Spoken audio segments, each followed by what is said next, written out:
Canadian pipeline operator TC Energy, one of North America's leading energy infrastructure companies, betting big on America's energy future. The company is planning to invest more than $8.5 billion in U.S. projects over the next 5 years, including the Virginia Reliability Project, a major pipeline upgrade aimed at strengthening energy security and powering growth within the Commonwealth. The company also raising its full-year profit outlook, citing stronger demand for natural gas and power across North America. Joining me now, TC Energy CEO and President Francois Poirier. Francois, good morning. So you're seeing opportunity in the United States for your company. Explain. Very much so. We see natural gas demand growing by 45 billion cubic feet a day over the next decade, and the vast majority of that being in the United States. And with the energy dominance agenda of the president, the economic growth we see, winning the AI race, it's all about energy, and natural gas is going to be the backbone. So natural gas, an important component to you, but also you mentioned the AI data center backdrop. And analysts have noted that and this is from TD Cowen, that your exposure to data center opportunities dominated your last earnings call, and that they see that as a positive for you and obviously for the shares as well.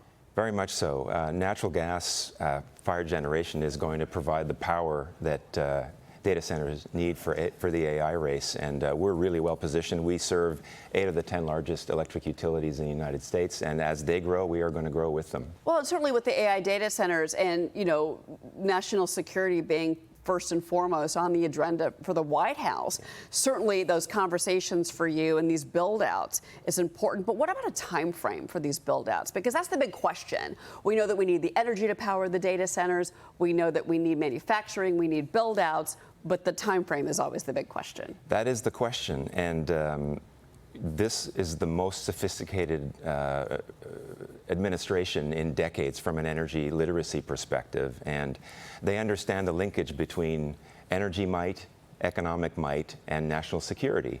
And so there's definitely an effort to accelerate timelines for permitting, and what used to take 2 or 3 years of permitting and then 2 or 3 years of construction, we're hopeful to see those timelines cut in half or better. And that'll allow us to be putting in new power generation before the end of the decade. Is that the Energy Department? Is that the EPA? Because when you talk about permitting, that's actually a 3-track story for you. Is talk about how your relationship now with the U.S. government is going, and how you try to kind of get through the red tape, if you will. We've seen that from EPA Administrator Lee Zeldin. We've seen this from Chris Wright, the Energy Secretary.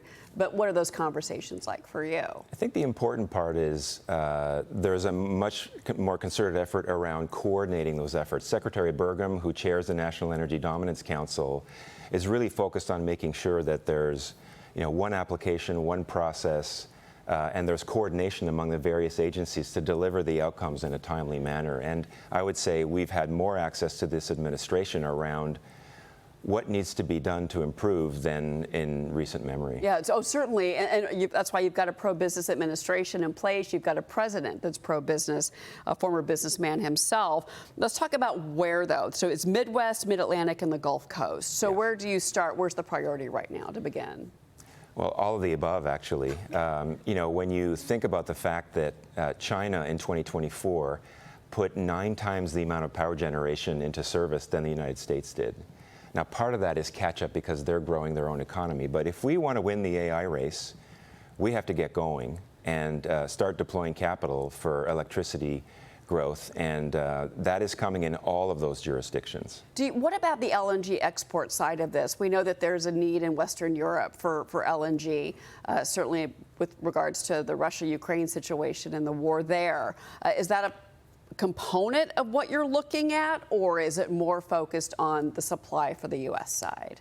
Well, definitely it includes LNG exports to the free and democratic world. We want to see countries reduce their reliance on Russia for their energy needs.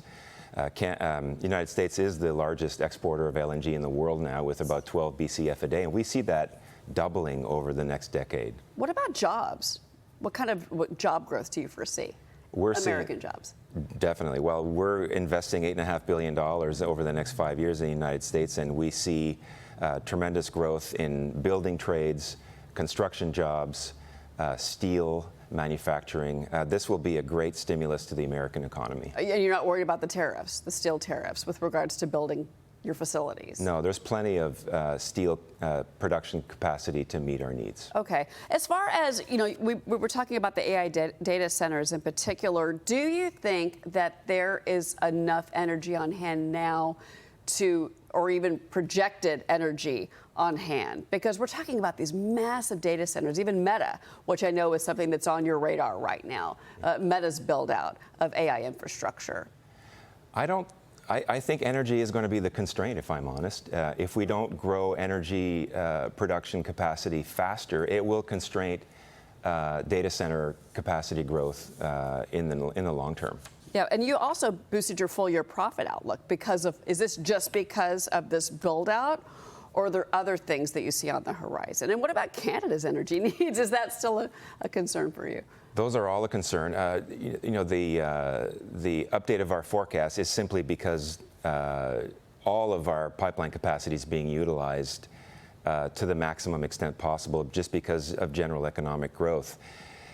Canada has more than enough natural gas to supply its own needs, and actually still exports a fair bit of natural gas to the United States. Mm-hmm. Talk about the Keystone pipeline, because you spun that off. Yes. That is now no longer part of your company. Do you look back and think, in particular now with the political climate that we're in and this now move to make America energy independent, there is this oil and gas revolution that's happening in the United States. Do you look back and think maybe we should have kept the Keystone pipeline in our portfolio, or no? Not at all. We spun it up into a separate company. Our shareholders own both of those companies, so our shareholders get to benefit from the growth on the crude oil side as well. Interesting. And you mentioned China earlier. I want to pivot back to that with you, because it now seems that there's a pivot, a recent pivot by the Chinese to invest in alternative energies, which flies in the face of what they've been doing, which is building multiple coal-powered plants, much more than the United States has been building because of, obviously, the presidency of Joe Biden. Now that seems to be flipping. Why is that, do you think? I think that's optics. China put 50 gigawatts of coal-fired power into service last year and sanctioned another 90 gigawatts. So the reality is they are still using coal for the vast majority of their power requirements. Of course, like everybody else, they're taking an all-of-the-above approach, but predominantly it's been coal, and they've tripled their consumption of coal over the last 30 years or so. They've also been building a lot of solar panels, so that has changed for China. Francois Poirier, it's great to have you on the show. Thank you so much for being here. My pleasure. All right, we'll be following the company.